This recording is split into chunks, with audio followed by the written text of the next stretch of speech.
because my mic is not plugged.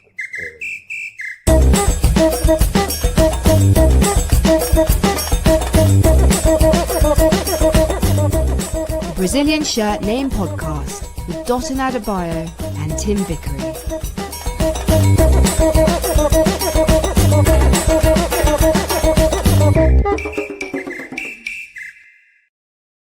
An edition of the Global Soccer Interactive today, where we talk to you. If you want to join in the conversations, the means and ways are on your screen as you look at it now. And don't forget to subscribe to Football Smash, as you never miss anything from the Brazilian Shirt Name Podcast. In that case, the Legendino, Tim Vickery. Oh, he's over in Rio. Hello. Hello. How you doing? Looking forward to kicking this ball around a number of continents. Indeed. Starting, of course, with Afcon. Yeah, indeed. And Atulani Oyewumi, who's a football content creator in Nigeria, is with us as well. Atulani, great to have you back. Great to be here. How are you doing, gents? Yeah, very well. How is the Africa Cup of Nations going down in Nigeria, where they're doing not too badly, but they're not in the big... sensationally well. I was going to say not too badly. When it's time to praise Nigeria, I'm not going to hesitate, because when it's time to criticize, we're very harsh. So I'm going to give them all the flowers they deserve, because honestly, I couldn't be prouder of the performance so far. The only gripe I have is in the group stage, we were conceding goals. We were leaking goals where we really didn't need to. We scored 8 and conceded 3, which 3-3 is not terrible. But the last game against Mozambique, I think Salah said in his post-game conference at the end of the group stage that, Afcon's a tight competition. No one's going to paced a team with goals, and then we whacked Mozambique 4-0, which is the biggest result of any country. So we are on fire, and I think we're honestly the team to beat. So it's going down. It doesn't make up for the World Cup. That's the thing. We are very hurt about the World Cup, and like the Ghanaians are telling us, it doesn't matter what you do. You're not going to the World Cup. We are, but we're still very happy. Well, it does show, doesn't it? It really does show the strength in depth of African football, isn't it? That we don't have. 2 of the qualifiers for the World Cup didn't even make it to Afcon. One of the prime one of those is Ghana, and that 2 of the sides who are going to the World Cup have already been eliminated by sides who are not going to the World Cup. Yeah, Tunisia and South Africa, and also DR Congo have been eliminated, but by Algeria, who are going to the World Cup. Is it fair to say that the best side in the continent are not going to the World Cup? Is that fair? I'm not going to disagree with you, because I genuinely think on paper or in practice, because obviously I truly believe in manifestation. It's going to materialize. I think we will win this tournament, and it's going to make it all the more frustrating that we didn't make it to the World Cup, because obviously Eric Chell came in after 4 games in the qualifications for the World Cup. We drawn to and lost to under Jose Pesairo, and I've forgotten the name. That I don't think it was Gernetro. I can't remember the other name of the manager at the time. Oh, Finidi George, of course. We drawn to and lost to, and Eric Chell has only lost 1 game as Nigerian manager, and it's when we rotated and put a very weak side out against Egypt. Other than that, he's won 10 of his 16 games, which is a very impressive record. And we are firing on all cylinders. The defense is incredible right now. Benjamin Fredericks is injured, and yet we're still performing on that front. And attacking-wise, it speaks for itself. I criticize Lookman because in 2025, he only scored 1 goal for the Super Eagles. And since I said that, he has 7 GA in 3 games, which is ludicrous. Right now, he's player of the tournament, and it's not particularly close. No other player has more than 4 goals or assists. So I generally think the best country hasn't made it, which is very, very frustrating. Yeah, we'll wait and see whether Lookman Lukman stays with Atalanta, because they'll be interested in hearing how many goals he's scoring out there. He's doing better for Nigeria than he is for Atalanta at the moment. Lots to talk about with regards to this. Let's get straight to the quarterfinals now, taking place tomorrow and on Saturday. Tomorrow as in Friday, and on Saturday indeed. So it's Mali versus Senegal. Which is the better of those 2 teams so far? I think you've got to give the nod to Senegal. They had a tougher group coming through, if you ask me. And Mali beat Tunisia, where they possibly weren't favoured in that game, arguably. But Senegal, they just have too much quality. The goals scored, they conceded first in their game. I think it was Abdallah that scored the opener for Sudan. But the goals that Papagay and Mbaye scored were top quality. Mane's been chipping in as well. He's got 4 GA. So I think Senegal have got to take the nod there. Senegal, Tim, would you agree with that? Oh, without doubt, yeah. I mean, most people have been arguing that they're the best of the sub-Saharan teams. Maybe Nigeria might have something to say about that now. And I do want to get into the enigma of Nigeria. How on earth can it be? Is there a problem with Argument United? Is there a problem brewing in between some of the players, especially the excellent centre forward? Is there a problem for the remainder of the competition?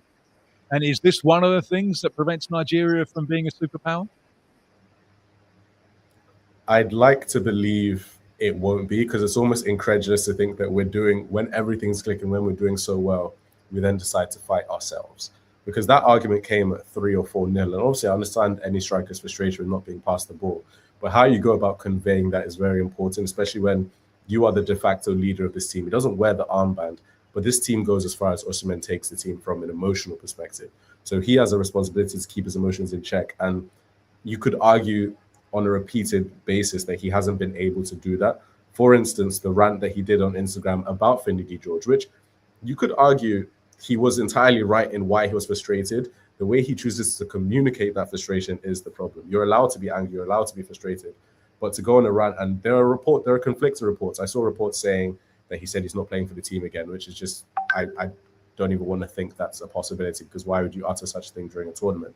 So there is a lot of fake news. I want to call it fake news. Obviously, it could entirely be true, but there is a lot of news parading around. Hopefully, it will not be too big of a deal, because I think Lookman spoke about it after the game, and he was like, it's just football, because obviously that's the PR answer: deflate it publicly, speak about it internally.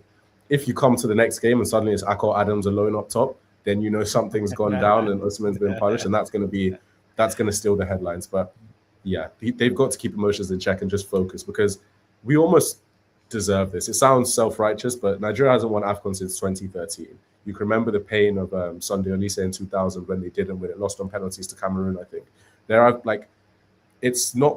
We haven't won it as frequently as we should, considering the caliber of players we've had. So this is a perfect opportunity, and we cannot throw this one away because of internal fighting. That would be the silliest way to lose it. 2019, it was Mares' free kick, which we're going to avenge this time.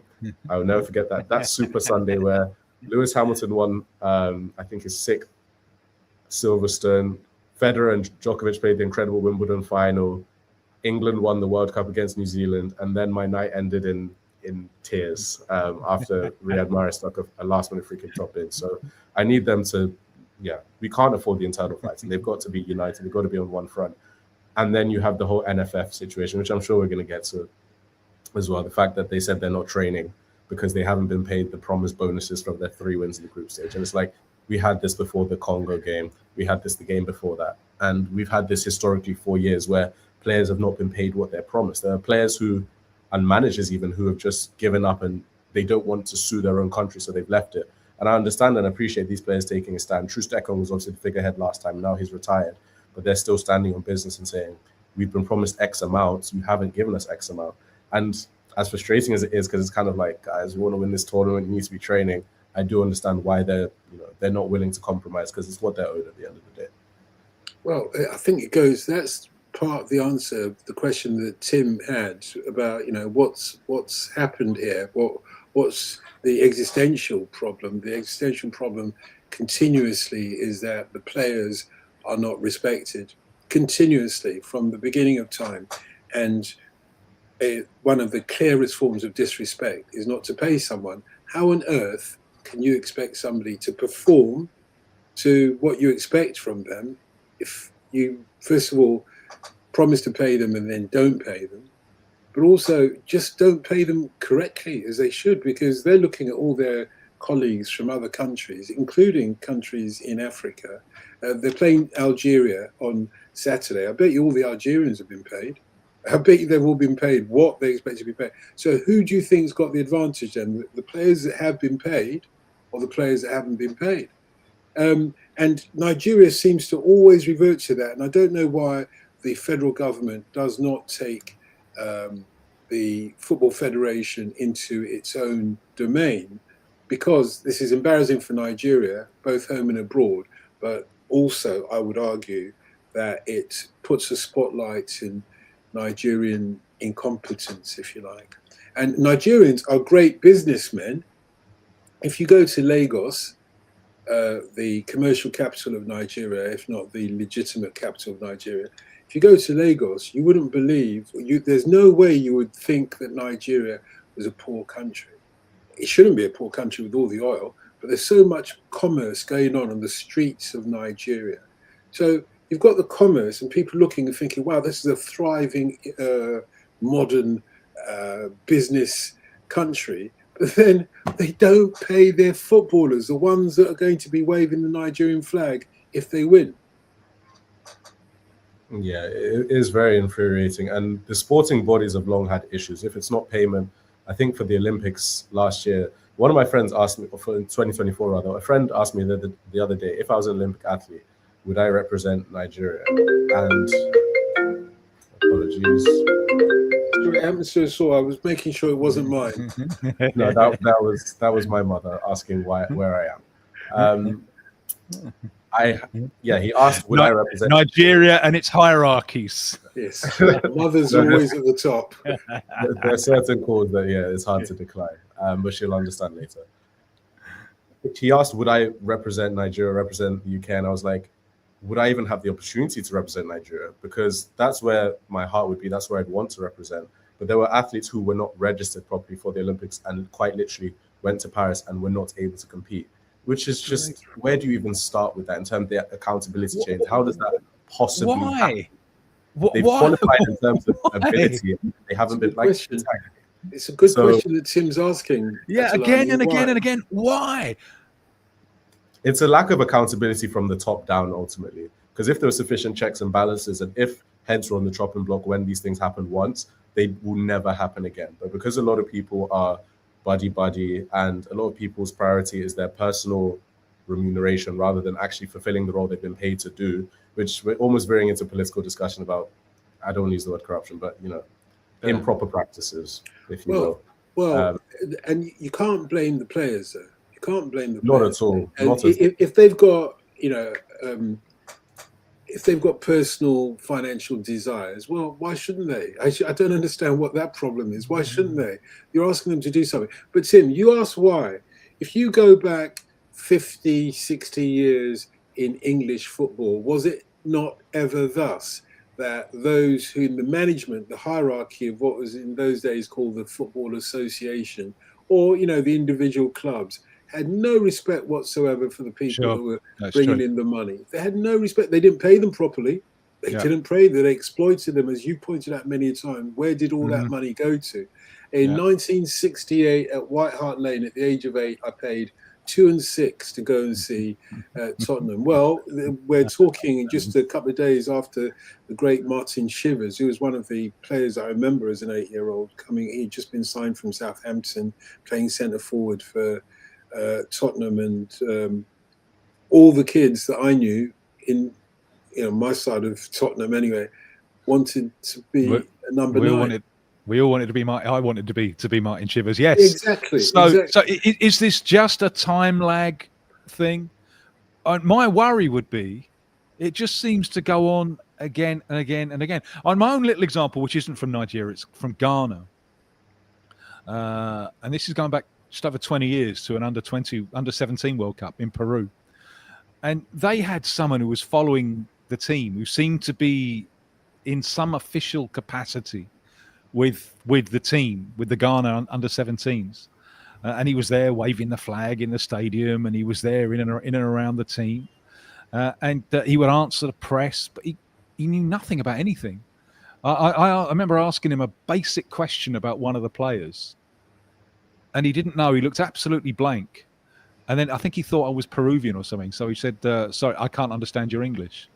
And I thought, well, what on earth is, someone has paid for this fella to be here, and he's just absolutely useless. All he can do is though, isn't it? Exactly. That's what they used to do in Eastern Europe back in the old days. And remember, I can't speak for Ghana, but Nigeria, which I have much more experience of. And to be fair, I was in Ghana, in Accra, for the 2010 World Cup when they got to the quarterfinals, famously, and then a certain Luis Suarez did them out of their right. I know you shake your head, Atalani, but still, it's football, isn't it? But I got a sense that there was much more respect for the footballers in Ghana, even from the public. You know, in Nigeria, it's kind of like wild and crazy when our footballers are playing in a World Cup. It's not kind of like, oh, we respect you. There are one or two footballers, correct me if I'm wrong, Aslani. There are one or two footballers who have the undying respect of fans in particular. But as far as the management and boards of control of football are concerned, it's a fiefdom. It's a fiefdom, man. That's how they look at it. We own this. This is ours. What are you going to do about it? And I've seen it, and not just in football, in sport. I have a cousin, a second cousin, but nevertheless, who has nothing to do with sport. And yet he was Minister of Sport for, I can't remember which of the states, and had all these tickets to go to the Olympic Games when it was in London in 2012. He knows nothing about sport. And didn't even offer me a ticket, not one flipping ticket. I know you're going to say, so that's your big complaint. You didn't get your snout in the trough. That's your big complaint. My snout isn't big enough for that trough, mate. It reminds me. I remember coming back from a game once, and this fellow who was a copper started talking to me here in Rio, and he said it's a line I've never forgot. He said, you know, most people here, they're not angry about the system. They're angry about not being part of the system. They're angry about not being on the inside, you know, getting their cut. And I thought that was brilliant. But, you know, there's so many post-colonial things going on there. You know, the big hope of the liberated Africa. And it was such a big hope. And in the 50s and early 60s, it was just taken for granted that Africa was going to be a beacon to the world. And we time and time again, you get back to these squalid little things about personal fiefdoms. I find it very depressing. Atalani, so how do we get around this? First of all, will Nigeria beat Algeria on Saturday, or will it be a case of, you know, here we go again? No, I think we will, despite the chaos. Nigerians have a unique knack for delivering and thriving in chaos, so this is not unfamiliar territory, unfortunately. So I think we will still be able to beat Algeria. It won't be easy, but I think the fact that Algeria went to extra time against Congo, that extra 30 minutes on the legs will serve in our favor, especially because they played the day after us as well. So those little things do make a big difference. They've had a day less rest and played 30 minutes more. So if nothing else, the advantage is in our favor, even if we haven't trained, which you could look at it and say our legs are fresher. I'm going to try and gaslight myself into PMA, positive mental attitude, because it is frustrating. And to one of Tim's questions regarding is it getting better or worse, you could argue we're hustling backwards. You know, it's 1996 Olympics, this big glory, then all the battles with Argentina over the years, you know, Mikel Obi winning, whether the bronze or silver ball, while Messi won the other one. And then you're thinking we're on an upwards trajectory, and then suddenly we're in this position where the quality is there for the most part. In a lot of areas, we're looking at players who can look anybody in the eye. Iwobi is one of those players who this tournament has really spotlighted his quality as a deep line playmaker, where he's playing some incredible line splitting passes that for Fulham you don't see as much because he's not dropping as deep. But you do see, because he's been the linchpin for Fulham for a season and a half. You do see it for sure, but he's not like he's the hub. This team doesn't click without Iwobi, whereas he's relatively a bit more replaceable at Fulham just by nature, because obviously they've got Harry Wilson, they've got other creative midfielders. It's like Obi Mikel, isn't he, who was much more important for Nigeria exactly. Not to say he's not important for Fulham, not by any means. And again, Iwobi's on the brink of 100 Nigerian appearances. He's going to be the record all time because he's only 28, 29. If he plays another 5-6 years, which he's likely to do, especially because his role, I was going to say it's not as physically demanding, but now that I think about it, he does do two people's work in the midfield, to be honest. So I won't say that. But so what a tragedy that at his peak he can't play a World Cup. He hasn't played a World Cup. It's really frustrating because this next batch, this is a golden generation of sorts. These are top quality players. Lookman won Africa's best player. Osimhen's one of the best, a top 5. Well, he's one of ours, really. He's one of ours. I think we should. Well, he's Charlton Athletic, if you don't mind. If you want to go far back it up, yes. Yeah, but one of yours. Come on. Everyone can stake a claim. except Fulham for we remember the Panenka penalty at the London Stadium. That was unfortunate. That was unfortunate. Are Cameroon a threat to Morocco? Yes, I think so. I think Morocco will be able to get past them, but that's going to be. I think that's the pick of the ties for me. That's the one where I'm oohing and ahhing the most, because Cameroons do have a lot of quality, especially up top with Mboma, etc. I think they are definitely a threat. But Brahim Diaz, the form he's in, I just give Morocco the nod. And that home advantage can't be understated as well. There's certain pride that you carry when you're playing at home and having that support behind you. So I give Morocco the nod, but I think that's the pick of the ties of all four. You know who Argentina start their World Cup defence against in a few months' time? Morocco. Algeria. Sorry. It's Algeria against Nigeria. Algeria have become the new Nigeria. Argentina, instead of playing Nigeria, as they always do, Nigeria can't do it. I don't know what the lore is, but it was actually ridiculous how time and time out, every single time we've managed to face Argentina. What was ridiculous is how time after time Nigeria managed to lose to Argentina in pretty much the same way. Instead of putting 11 men or parking the bus in front of the goal, especially when they're in the lead, they decided to go and attack, and left a huge gaping hole for Batistuta or anybody else to walk through. Marcus Rocco last time. I cried that day. Okay, well, I'm not crying for Argentina nor Nigeria. Egypt versus Ivory Coast. Then, that's the one that most interests me. It's the only matchup we got between two teams that are going to the World Cup, and I think that's but I love it. It's true. It's true. Yeah, and I find that one really, really intriguing. How do you imagine that one going? I give the nod to Cote d'Ivoire, actually, because, again, Egypt played a really emotive game where Salah scores the dagger to kill the game. You can see how invested they are, whereas Cote d'Ivoire was kind of business as usual. It seemed done by half time, wasn't it? Yeah, they were able to take their foot off the gas, and Ahmad is in ridiculous form. He's been playing wing back for United, so his attacking output hasn't been as good, even though with Amorim, the now gone Amorim's system, him and Dorgu get in some great areas where I actually was a bit disappointed with his lack of output when he got into those positions. But for Cote d'Ivoire, at least, he's been incredible. He's been in top form. So I think I'm actually leaning towards Cote d'Ivoire simply because of Ahmad. Choosing Ahmad over Mo Salah feels wrong on paper, but that's the I thought he had a terrible game the other day. The last moment was his moment. The goal that he scores from 30 yards. But his performance wasn't actually convincing. I thought it was awful. He just didn't look. He looked out of sorts. The touch on the ball was always wrong. Maybe that goal will kickstart. Because tournaments are all about pacing yourself at the right time. They're hitting form at the right time. But I wasn't impressed with him at all the other day.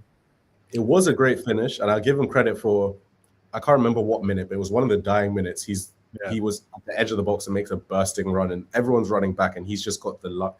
At this age, he still has, because I think Hazard turned 35 yesterday, and they're age mates, and Salah's still out there doing. Obviously, Hazard started younger and did not take care of his body the same way, but I do respect the fact he's still at that quote unquote top level. But I agree, I wasn't impressed by the performance either. Have Nigerian football fans have they? Well, I'm sure they've been following every match, but have they got the fever yet? Have they got the bug? Have they started believing? And I know one of the most exciting viewings I ever saw is in a Nigerian so-called viewing centre, watching Argentina versus Nigeria in the 2010 World Cup. I think it was the opening match, wasn't it? I can't remember, but. And a viewing centre was, you don't know what to expect when somebody says, oh, everybody's going to the viewing centre. You have no idea what to expect when you're in Nigeria. But basically, we went to a cattle shed and I kid you not, in a very deprived part of Lagos, and this viewing centre, and there was a brothel next door, by the way, which I think was owned by the same person as the viewing centre. We genuinely didn't know it was a brothel, but guys say, yeah, come and have a drink. Oh, fuck. I suddenly realised. But anyway, the viewing centre was, it had about 5 or 6 very knackered old colour television sets, the kind with the huge back behind you, like 30-inch TV sets, but obviously have seen many lives in many countries. There's about 5 or 6 of them dotted around. However, the emotion, the noise, the celebrations, the sadness, and the passion was the most amazing thing that I've experienced. In any case, I don't know whether you've been to any one of those, Afulani, but how passionate are the fans at this stage as we're in the quarterfinals? I think I don't even know whether to say the excuse me, whether to say the anticipation is mounting, because I kind of think of it this way. Imagine being a really bright kid who has all the talents, all the knowledge they need to do well in school, but they get suspended for something silly and entirely avoidable. When you get back to school and it's time for GCSEs, do your parents tell you well done when you get A's, or is that the expectation of what you should have been doing in the first place? That's kind of how it feels right now, where we're still upset with you for not qualifying for the World Cup. We appreciate your attempts to make amends, and this is great, and we acknowledge it's great, but the job's not done. So there is expectancy. Everyone's tuning in. I was on the way to a friend's birthday on Monday, watching the game in the car, and we hit a pothole, tire burst. And while I was on the side of the road waiting for a vulcanizer, one of the goals actually got spoilt for me by the people on the side of the road who were watching the game as well. I think it was the second goal. So there is definitely anticipation. People are excited about it. Viewing centres, I haven't had the pleasure yet. But I think as the tournament mounts, people are actively or proactively making plans now that, oh, what are you doing for the game? First few games, it was, they're not bothered yet. Dirty December was kind of more of a priority than the football. Now that things are quieted down, the priority has definitely shifted to the football. It's like, oh, where are you watching the match? What's the plan for this? Tonight, for instance, even though it's not Nigeria, Arsenal-Liverpool, that's the marquee event today, on a day when Nigeria isn't playing. So people are like, oh, where are we going to watch the game? And the same thing is happening for Nigeria. It's Liverpool against who? Against the top of the league, top of the Champions League, semi-finals. What do you call them? I know what you want me to say. Go on. Make an old man happy. Go on. No, don't make him happy. Don't make him happy. Arsenal against Liverpool. And it's Liverpool. It's not Liverpool. Come on now. Look, yeah, there's a lot of fun to be had. As on the whole, has this Afcon been a success? The best Afcon ever, maybe? This is honestly one of the best I remember, because the last one was good, but it kind of got memeified. The referees blowing in the 85th minute. It became sort of a cultural joke, which I didn't like. But this one, first of all, the fact that quote unquote African giants have all made it to the quarterfinals. They haven't really been big upsets. You could argue instead of a Mali, maybe you'd rather a South Africa or a Ghana, but of the 8 teams there, they're all top 12, top 15 countries, which helps in the allure. Like every clash is a big Titanic occasion. And the pitches are quality, which improves the quality of the football. You're not having bobbling balls all over the place. It's literally the better team will win most of the time. And that's what's happening, which has been great. And I wrote down his name because I didn't want to butcher it. But Michel Nuke Mbolading, the Congolese man who's paying homage to their first ever president, that's iconic already. And the physical, I feel like people aren't talking about the physical endurance needed to actually stand for an entire match with your arm up the whole time. Because if you stand for 10 minutes, your arm will go dead. So for the last game that went to extra time, he did not move till they conceded in the 119th minute. So I'm almost in awe of what he's doing and how he's brought so much awareness, because I didn't know who the first Prime Minister of Congo was until this happened. I didn't know what he stood for. I didn't know what he'd achieved. But suddenly seeing that, I'm like, why is he doing this? And I'm sure a lot of people have now learned a lot. You've got a photo of, I think it's the day I was born, actually. The great man himself, Muhammad Ali, behind, I have, Muhammad Ali knew all about Lumumba, knew all about him, was an idol for Ali. So it is, I agree, it's fantastic to see. I saw one of the Algerian players apologising, I think, for having a laugh at it, and then I've learned who this that's great, so the fact that information about this man and his life and his legacy is being disseminated amongst a new generation, I think it's fantastic. And obviously the consequence of this is that Belgium has to hold its hands up and admit to the bloodthirstiness of their colonization of Congo from the 19th century, from the evil despotic king Leopold II, who butchered Africans. He thought that they were fair game like any other wildlife in his huge territory, colonized territory of Africa. And then ultimately decided, the Belgians, when they weren't happy with the way Patrice Lumumba was going, freeing his own people, decided to back a military coup of another despot who went to rule Congo, or Zaire as he called it, for many, many more years. Just going back to hat. Yeah, that's the one, the Rumble in the Jungle guy. Yeah. But going back to putting your hands up, you see, Atulani, you're of a younger generation. Those of us who were in Nigeria shortly after independence in 1960 and grew up there will know that that was a form of punishment for young kids. In those days, I went to Corona School. In fact, Corona School on Victoria Island, same school as the children of Tafawa Balewa, who was the first president of Nigeria, and who I bumped into his daughter just by accident in a party in London, in North London, in Camden, once. And then we started talking and realised we'd been to the same school. But I remember in those days, they punished you for your parents bringing you to the school like a minute late. So my father would arrive. In those days, he had one of the few cars of young people in Nigeria, an Opel Record, remember, sort of orangey, pinky Opel Record. And he dropped me off at school maybe a minute late, and then they receive you from the car, say, yes, good morning, sir, yeah.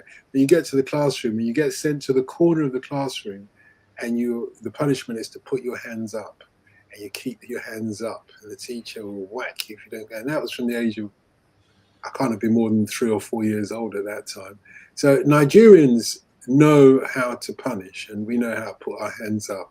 Not if we're guilty, obviously. The last thing you're going to do is put your hands up there. But if you're late for school, you put your hands up and live with it. But Nigeria's changed since those days, as you know. Well, in our generation at least, Nigerian punishments, they have a way of teaching you physical endurance and balance, if nothing else. Like there's one called there's one called pick pin, which is essentially pointing a finger towards the floor, and as your finger goes down, your leg goes up, and you're balancing on one leg with your finger points to the floor. I've experienced the kneeling down with hands up as well, and your arms get very heavy, and all of a sudden the thing that you were angry about, the thing you misbehaved about, suddenly doesn't feel so important when your arms are aching and you're begging to put them down. I've seen some kids have to do some wall sits that personal trainers would adore, sitting on the wall. So yeah, there are very crafty punishments, which I prefer those kind of punishments to just bring the cane. They're a lot more. I'm not going to be trying out any of these on my grandson. None of them. Mate, I'm so pleased, Atulani, that Nigeria has kept some of its specialities for your generation, because I didn't want it to be all about us, Mm-hmm. Mate, we're going to reconvene. Obviously, there's still a week or so more of the African when he comes back to explain away Nigeria's defeat. No, don't do that. Yeah, Tim, mate. Yeah. Sorry. I agree with you, Atulani. Those jokes aren't even funny. Expensive jokes. The tongue is powerful. Don't worry, Nigeria will not let us down this time. Trust me. And regards to your mum as well, by the way, apologise on my behalf and say there was some bloke in Rio de Janeiro called Tim Vickery who wouldn't let me let you go. She wanted to check. We're fasting at the moment, so we're breaking the fast at 6, and she wanted to check if I wanted amala for dinner. So it was a nice request. Amala will sit in your stomach till the next time you have to eat. So, yes, tell her yes. And if you could put a side dish for me, I'd really appreciate it. Afulani, absolute pleasure. How can people get hold of you? Oh, God. No, they can't. They can't get hold of him. That's the answer. Afulani, how can people get hold of you? My new unsuspended Instagram and TikTok is Arsenal by AT. Arsenal, the club, by AT, just A and T. Go on, Tim's waiting to make another joke. Go on, Tim. No. I've had me fun. Okay. Atulani Oyewumi, thank you very much. Appreciate that. Cheers, guys. Yeah, we'll catch up with Atulani again. We're still going on. There's more to talk about on today's Global Soccer Interactive. And if you've got a question or otherwise, do feel free to join us. On the screen in front of you, there's several ways you can join us and chat with us. And come on line indeed with us. But first of all, before that, let us bring into the conversation another of our guests who you might be familiar with. He's been on the Brazilian Shirt Name podcast before. Jim White is a journalist, host of Good Days Are Coming, Manchester United podcast, amongst other things. Jim, great to have you back. Hello, guys. Nice to be back. Yeah. Well, is it nice to be back, Jim, given the week that Manchester United have had? Yeah. Well, our podcast is called The Good Days Are Coming. Clearly an ironic title. I think I said that to you before, You did. It's a joke. The thing is, editing suites exist, so the good days aren't coming. It's not too big a switch to make, is it? This week has been another one of chaos and lack of direction, and a sense that this is a club where nobody really knows what they're doing. Well, and not least the ownership, but we'll come to that in a moment. What did you make, first of all, of Amorim's last post-match rant, for want of a better phrase? Because when I heard it, and I was sitting, in the BBC buildings, and it was coming to me as clear as daylight that something, or I came to the conclusion that this was his last comment as a Manchester United coach. Immediately, it almost felt as if I was watching a drama unfold, but I knew the ending. Are you suggesting that he, before he went into that press conference, he consulted his accountant and his lawyer about the best way of getting a payoff? Is that what you're suggesting? Actually, I'm not. Actually, no, to give him his dues, but I knew that there was no comeback from this. I knew that he wouldn't be employed by Sir Jim Ratcliffe or Manchester United for the next match. And I didn't even think of all the other aspects of this. Yeah, there might be something in what you say. I don't know, but I'm saying the first thing I thought of was he can't work anymore, because he's more or less thrown his bosses under the bus, maybe fairly. I don't know, but which boss is going to carry on working with you? Absolutely. I mean, my understanding is that there'd been up till that point, up till say 2 or 3 weeks ago, he'd had a pretty good working relationship with Jason Wilcox and Omar Barada and Big Jim at the top of the club. He'd had a pretty good working relationship. I think Wilcox had supported him most of the time, but things have been drifting. Manchester United were blessed a very, very good run of fixtures, which would enable them to climb into the to the top of the table, or near the top, certainly into the Champions League positions. They were playing in succession the bottom six, and he'd not managed to accrue a point more than a point against 5 of them. Quite extraordinarily, it's become almost a kind of comedy thing. There was, every time they played Manchester United, it was said, if they win this, they'll go 4th. There must be serial incompetence in the Premier League, because they were just not gathering points more than a point for each match at all. Yet somehow this was possible. And I think the final straw was the Wolves at home game, when they were playing a team right at the bottom, who were having a miserable season, and just played so defensively and without any attacking thrust. And I believe that Wilcox lost his temper about Amorim's system, and Amorim basically said, look, I'm in charge. You can tell me a lot of things, but you're not going to get me to change my system. I'm in charge, like it or lump it.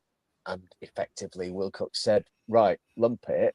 And Amorim knew he couldn't go on in those circumstances. He's a passionate man. He's a proud man. And I think you're right. I mean, I was being sarcastic about the preemptive nature of it. I think it was more an emotional response than anything else. But once he'd said it, that was it, wasn't it? It was basically saying, I can't work with this hierarchy.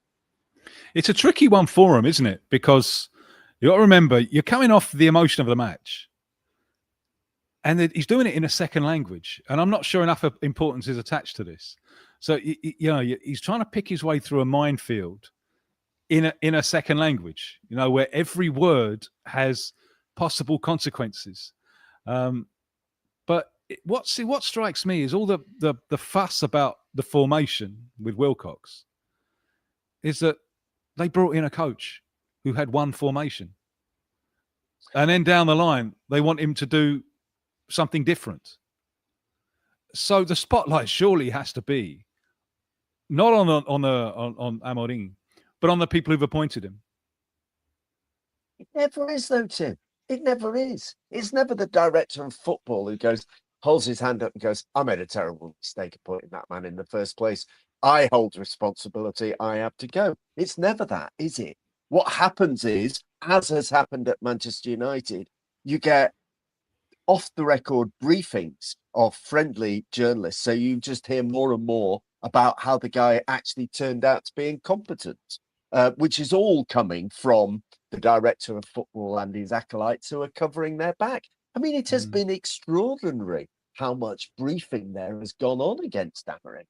And it strikes me it's a bit like number 10 Downing Street. Nobody actually does anything to progress anything. Nothing actually happens to move the country forward. All they are doing is covering their backs. And it seems to me that's what the layers of bureaucracy that now infect modern football, of your directors of football and your heads of recruitment and so on, what they're effectively doing is covering their back and justifying their position.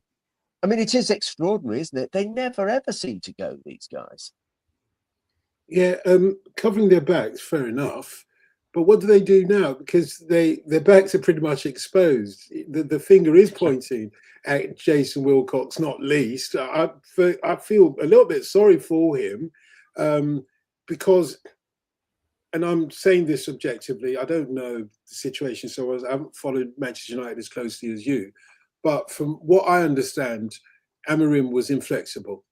And modern football is a sport where you have to be flexible and you respond to the team that's facing you and what they put out there, etc. It's not like in the old days when you say England are going to play 4-4-2. What does that actually mean nowadays in a World Cup? You have to be able to change it to whatever formation is going to be more efficient against the opposition. And if that's the case, well, you can understand Jason Wilcox getting the hump. But what do they do now? Because they brought someone in who had one. Did. He had one formation. I look at this whole thing as a condemnation, and maybe I'm going too far here, but as a condemnation of the post-industrialist impresarial class. You're going too far. Look at say Henry Ford was a monster in many ways, but he was competent. He knew how to produce things, and he knew how to produce things that people wanted to buy, and he understood that in order for him to sell his things, his workers had to have enough money to buy them. So there's a little ecosystem that he's created there that makes the world a better place. In the post-industrial world, they can't produce. They don't know how to produce. They know how to extract. So you've got two layers here. You've got the glazers who bought the thing not with their money. So the whole thing is based on a debt leverage buyout. So they are there to extract. And then you've got another layer, which is Ratcliffe. And most of his stuff has been cost-cutting, isn't it? It's been buying things and then making them more efficient. Asset stripping, I think is what they call it asset nowadays. Stripping, cost-cutting, sweat the asset. And because he's done that and he's been successful, he thinks he's a genius. So he thinks he can go to football. And he thinks that if they cut the newspapers from the training ground, he's made a financial saving. He's made them more efficient instead of what he's actually done, which has been to piss everyone off. And it's clear that you put him in an environment of real competition and they haven't got a clue what they're doing. And how dare they appoint someone who only has one system and then complain that they don't like the system that he's playing? And surely the incompetence there is not Amorim. It's the people who've appointed him. Yeah, I totally would accept that. The problem for Amorim is that he hadn't really succeeded. There wasn't any body of work at Manchester United that he could defend. Now, obviously, he's never going to match Alex Ferguson for a body of work. Nobody would ever have argued with Fergie because all he needed to say was, look at the trophy cabinet. The problem he had was that there wasn't any evidence that this was improving things. In fact, things just seemed to have stagnated and there was a lack of adventure. And I think the most critical thing for any manager at any club, David Pleat always used to say that when the fans chant sack the manager's in trouble. When the fans chant sack the board, the manager's gone. But Right. there to a degree, there is to a degree an issue that he had that it was the fans were really beginning to turn. They've been incredibly supportive, much out of, let's be honest, out of wishful thinking that this guy was really going to turn everything around. And gradually, as it became less and less interesting or exciting football, initially he would say, well, I haven't got the players. Okay, we'll buy you the players. We'll get the players in. Then he gets a few players in and it's still not that great. I think he didn't really have the backup. And I totally accept everything you're saying about Ineos. I mean, the one thing Jim Radcliffe could never do when he took over was have a go at the Glazers for the debt that they'd imposed on the club, because that's the way he does business. You know, Indeed. Ineos are actually crumbling under £18 billion worth of debt. Buy in order to asset strip has always been his methodology. So I totally accept that. But I think when you're arguing against that, when you're setting yourself up as I should really be the man in charge, which was, as Dotun said, that's effectively what he was saying. I'm the manager here. I should be in charge. It helps if you're playing good football and you've got a bit of a record. And he didn't have that. So I think He was a bad appointment, wasn't he? He should never have been appointed in the first place. Yeah, he was a bad appointment. I mean, we can look back at without question, and now, of course, they've really got to get it right the next time. And you think, I initially thought, and I was completely wrong here. I thought because of the ex-City connection with Barada and Jason Wilcox, that they'd already sounded out Maresca and he would come in. That appears not to be the case. They appear not to know what they're doing. The absolute huge error of yet another interim. Do you remember the last interim they had? Ralph Ragnick, who basically gave up after about 3 games because all the players were just saying, well, I'm not going to play for you because we've got a new manager coming in. So what's the point? Yeah. And in the end, he just told anyone who'd listened that the place was unmanageable. He was probably right on that front, but never mind. What is the point of an interim manager? Surely you, as the head of the company, should just be able to bring in people immediately. You should have a succession plan. They should have known if they were getting unhappy with Amorim that there was that they needed an escape plan and they needed someone to come in. But no, and you know, Ollie's coming in. it's a kind of joke until the summer. Listen, as far as I'm concerned, there's only one man for the job, but they won't get him, and I know they won't get him. And that man is Luis Enrique. Why? Because Luis Enrique took a club that was a basket case to work with at PSG, and he turned them not only into European champions, but a club that everybody liked. PSG, the club that everybody loathed because of their meaning and their presence and their money and everything, suddenly, because of the football he played, become liked. I mean, the man could take on Manchester United, but they're not going to get him. You know they're not, because he's the man that's needed. And it's shocking that they're not going to get him, because he's just announced that he's not going to stay another season at PSG. You know, he's done his time. He wants to move on, and you would have thought that the obvious place to move on to for any top manager, and he's probably the best, you know, with Pep Guardiola in there with a shout, but certainly for this season, it's Luis Enrique. The obvious destination is the Premier League. You can go off to Germany for a season like Pep Guardiola did, or go off to Spain for it, but he doesn't need to go off to Spain because he's been there. But the next obvious step is the Premier League. And in the Premier League, there's only a handful of clubs that are going to get Luis Enrique. That Manchester United are not one of those clubs, they've got themselves to No. blame. They totally got themselves. I mean, Before he would have totally. bitten off And your I hand, tell you wouldn't what, he? Going back for years. I tell you what, you said that Luis Enrique is not going to sign on with PSG. You know where he'll go, and listen, I'm a Manchester United fan, so obviously, you know where he'll go. He'll go to Anfield because he will go to a place where the people in the background, but all going back to Tim's talk about post-industrialist capitalists, etc. That they're interested in the money first and foremost, but they've also got people around the club who know how to run a football club.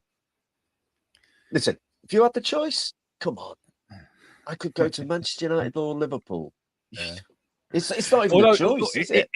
It does tickle the ego, doesn't it? The chance Yeah. of rescuing Yeah. a name like United, and in all of It does in all tickle of the your ego. I accept that. in all of your time associated with the club, Jim, how does this rank amongst the low moments? That's an interesting question. I mean, I'm beginning to think that clearly the Ferguson years was an outlier. I think the normal state of being for Manchester United is a state of crisis and not knowing what they're doing. And there have been so many periods in their history where things like that have happened. From being rescued by a brewer who happened to meet a dog in the street and take the dog back to the owner and all that kind of stuff back in the 1920s to the mess that Matt Busby had to reenact. And then when Busby left her, which is I know you're not going to believe this, Tim, because I obviously look so youthful, but when I first started going to Manchester United regularly, it was immediately after Busby in the early 1970s. And there was a mess of similar condition to now. And you just wonder. I can see no way. That's the point. I mean, I think it's really interesting what you were saying about Ineos, because it was easy to blame the Glazers because they weren't interested in football. They appointed chief executives who were starstruck and didn't really know how to run a football club, etc. But Ineos came in with the claim that they knew what they were doing, and they clearly don't. And it is a depressing moment. Let's see what happens in the summer, but Carlo, can you see Ancelotti coming? I mean, Ancelotti would walk in and his eyebrow would go straight at the first sign of what he was dealing with. His eyebrow would be up, and Elon Musk would have to send SpaceX up to bring it back down to Earth. Very good, very good. But there are a couple of other contenders closer to home at the moment. I would have thought that Oliver Glasner, who seems to be the bookie's favourite at the moment, or he was the other day. Well, you tell me, what do you think he could achieve? I imagine you would get Oliver Glasner, and probably sooner than later, if you were really interested. Manchester United were really interested in him, but I'm presuming you would tell him to stay well away if he values his own reputation. Keep your back three in South London. Yes, we don't want no more exactly. of that. Yeah. But you see, Oliver Glasner. Tim was saying he's got a system. He's a man with a system, and he would arrive at Man United and say, "Well, my system worked at Crystal Palace, so I think first thing we need to do is we need to bring in Gay, we need to bring in Mateta, we need to bring Nunes, the right wing back in, and they come in, and as usual with Manchester United, they would reverse and wouldn't be as good." And listen, I'm sure Oliver Glasner's a smart guy, but you know what would happen if he came in. I think of all the, funnily enough, I think Unai Emery is probably the man most likely to be able to sort them out on the field. But if you were Unai Emery, though, I'm not sure. Yeah, I think Villa are, going up, whereas Manchester United, as you said, are stagnating in a moment. So why would he go? I can't see that. probably The only reason he would go to is that having had his big failure at Arsenal and then not so good at PSG, he might, going back to what Tim was saying about the ego always will drive you. Maybe he thinks this would be a chance with a big club, a top club, not in terms of their scale, not in terms of what they deliver on the pitch. Jim, here's a joke for you. I hope you appreciate this, but Thomas Frank might be available very, very soon. Well, again, see, that shows. I love Thomas. That shows the difficulty of the step up, doesn't it? And Jim will know this from the playing field in the 70s, how hard it was for all of those players who came in United, striker after striker after striker they bought. Yes. And most of them, and I think Cantona is so vital to the United story because he just thrived on that. He loved it. He wasn't intimidated at all by the size of the task. Yes. He was inspired by the size of the task. And I think United need a Cantona manager now, someone who is inspired by the size of the task. So just the thing of the step up, we've seen that not work so many times over the last, say, 50 years on the field and on the touchline as well. Yeah, absolutely. Cantona, Zlatan, much the same when he came in. Unfortunately, got clobbered and was injured and gone. That's it then, Tim. You've decided it's a double act. Eric Cantona and Roy Keane, the new managers. I should have seen that one coming. And there are a few others. But apart from the manager and apart from, for the moment, apart from the club hierarchy and apart from, other people that might have something to say about it. What about the footballers? What about the players? I saw the draw against Nottingham Forest, and I felt a little bit sorry for Darren Fletcher because you could see the moment that he thought he'd got Šeško going. Even the commentators were saying, "Well, this could be the turning point for Manchester United," and it did seem as if Šeško had got the hoodoo off his back. However, they ended up with a draw again, and I'm not sure that Šeško is the answer. On reflection, okay, he got a brace, he could have got a hat trick. I think that should be the bigger question. How on earth did he not get a hat trick? But I'm not sure he is the answer. So if he's your leading line at the moment, I would suggest you need somebody stronger than that. Manchester United's, if you're a member at United, they send you constant PR stuff. And one of the things they sent to me yesterday was a roundup of the goals that Ahmad has scored at Afcon. And as my friend Justin Morehouse said, that's a bit like Sale of the Century when they used to, the old quiz show when they used to wheel on at the end. A speedboat and go, look what you could have won. You could have won. It was a generation game, I think. You'd won the cuddly toy. Everyone won the cuddly toy. But they forgot the mini.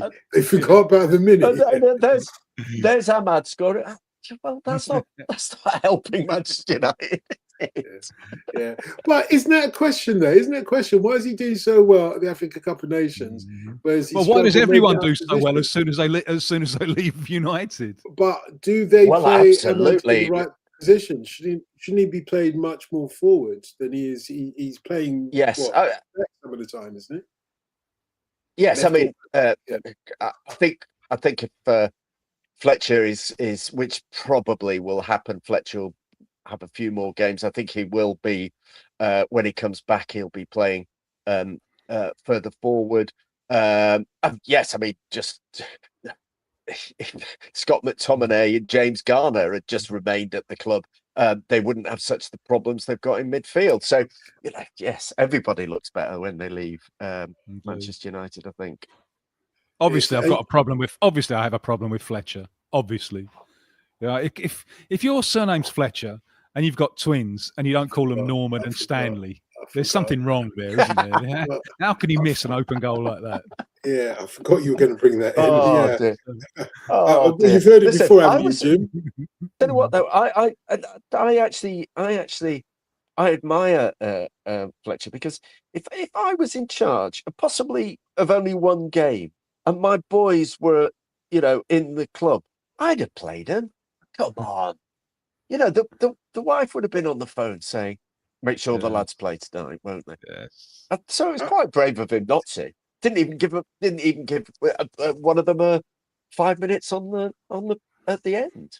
Yeah, Indeed. which So, Amorim good on did. him. Which Amorim did. But didn't I bring that question up on the Wolfable phone the other night? Do you remember, Tim? I said, to the woman that called up from Wales, I said, so if you're Darren Fletcher, which one of your twins would you play? Indeed, One or both? You I are think an that's habitual right. footballer, and And we'll surely play your twins in the same casual manner as you always played your football. Of course. And that was Ronnie Barker doing that voice as well. So I thought you'd It up was. your game at the very least, Tim. But at the very least, we know his twins would play for the coach. Yeah, the problem there is the other 9, then, isn't it? Well, no, but he's done well. He's done well in the background, hasn't he? He's been Credit around to the him. club for Credit to such a him. long time. And some of those younger players, he brought Kobe Mainu on. I mean, Kobe Mainu didn't actually perform to suggest that Amorim had been wrong entirely, not playing him. But again, that's the system, isn't it? It was hard to fit players into the system, which I go back to. And Paul Serra's told us this before the thing even happened. It was always a disastrous appointment. Yes. And yet the people who make the appointment take no responsibility for having made this appointment. That's right. And just, it's history now, so it doesn't really matter. But it was the system that mattered most to him, and it was fitting people into that system, not playing a system that best fitted the players you had. Yep. So the weird thing he said about Kobe Mainu is he is up against Fernandes, and obviously Fernandes is their most creative player and so on, but they're not the same type of player. That was a really weird thing to say. No, that they're in my system. They can only play. I can only play one of them. That was just weird to me. But anyway, it's all over now. Where do you think he'll go, Tim? Where do you think he'll go? Well, you go back to Portugal. Well, maybe even Brazil. There's Brazil has really opened up for Portuguese coaches. So that's a possibility. There's obviously something there. He did good work with Sporting inside his system. It was such a cataclysmic appointment. It really was. And I think on the terraces next time you lot get together, you should be demanding consequences for those who appointed him. Well, there's some murmurings that he might even go to Sporting's arch rivals Benfica. Because Jose's not going to be there forever, is he? But apparently he's got one foot in the Benfica camp. They feel as if he's part of theirs as well. Question for you, Jim. What would have happened if United had won the Europa League? I think they'd have been in real trouble in the Champions League. I think they'd have been exposed horribly in the Champions League. Though, having said that, one of the things I've noticed about Amorim, I think he was a very charismatic man. He definitely gave good press conference. He was very charming. He came in with the kind of tactical sense of being at his best when he was the underdog, when his back was against the wall. So actually the best performance that Manchester United put up under him was when they drew 2-2 at Anfield when Liverpool won the title.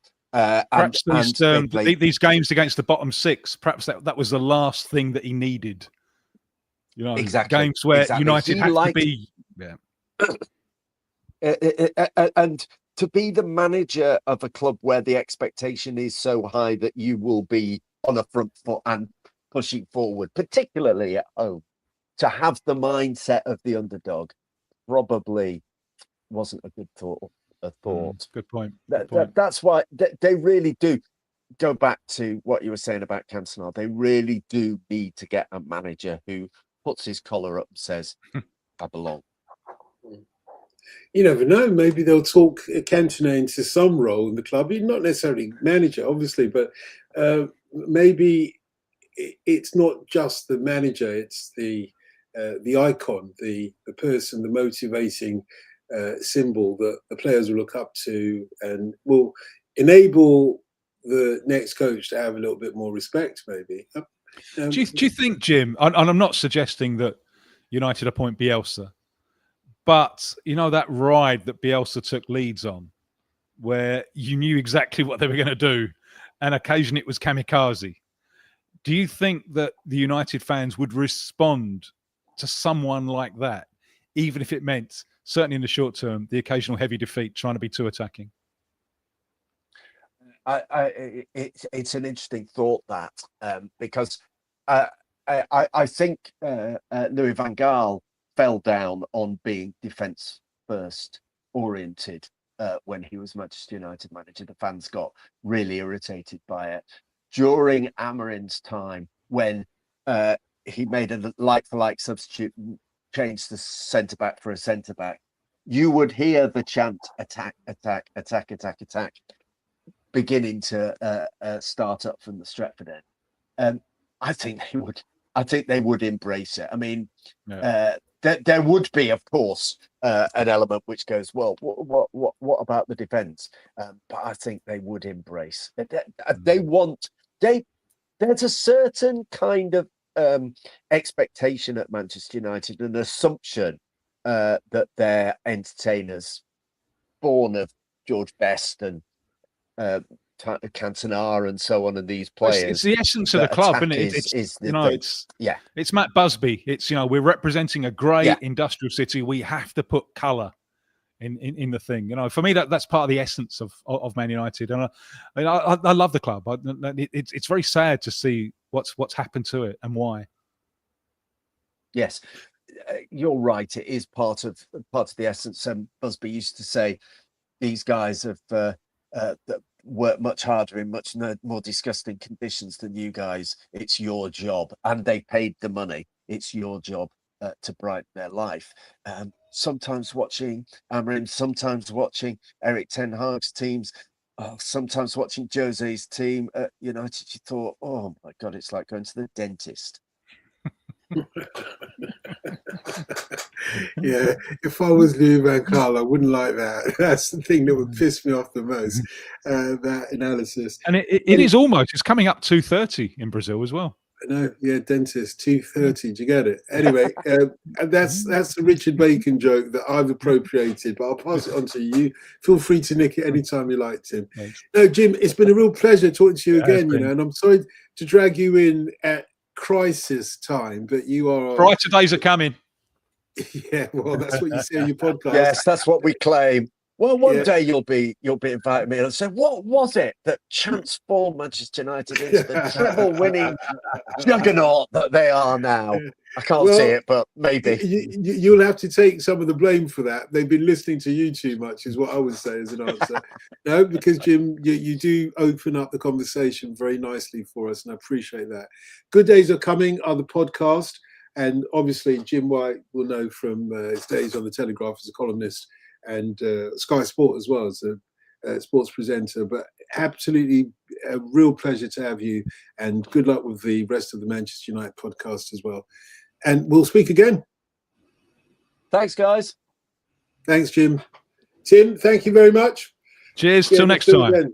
Indeed. Thank you for watching the Brazilian Shirt Name podcast. And don't forget to subscribe and join us on WhatsApp for the conversation.